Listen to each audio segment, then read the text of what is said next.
have got a passion in these matters of people who live differently.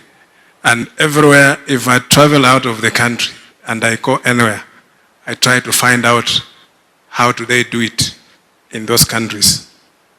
And I found that many other things that if we can adopt them in this country, it can help us.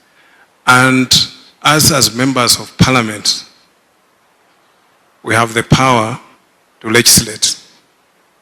We have the power to represent you. And I'm very sure that this time we are having very able member of parliament representing people with disability.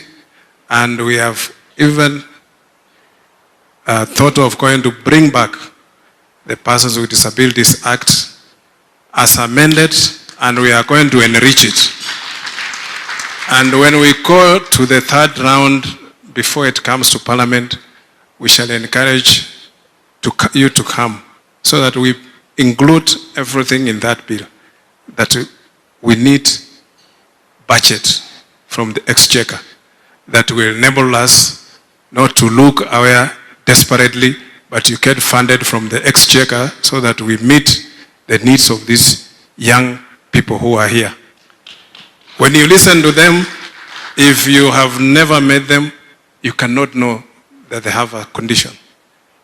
They are extremely talented, they are so gifted, and I realize that sometimes if we don't nurture this, we miss, the country loses, and we lose as a humanity. So we must always be sensitive to issues affecting other people. And when parents are struggling alone, then as a country we are failing. We need now to step in and support this initiative where you have taken from, where you are, so that we take it forward. And that is a promise we can make to you, that as members of parliament, we will do this together. And we make sure that we legislate to get the funding. This is a very small amount. It will not affect anything. The money that is stolen in this country is so much. If we can convert that, it will bring back order and honor in our country. I remember a story of an Australian young man who came here once, the man without limbs, I don't remember his name. And he's a motivational speaker, he travels around the world, he's a preacher, he's many things.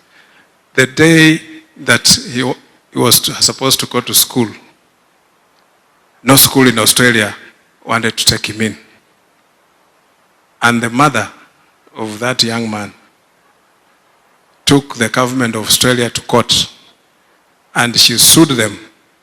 And through her initiative, the Constitution of America was amended to allow children with special needs to go to school at the expense of the government. And that young man today is one of the most traveled individuals in the world.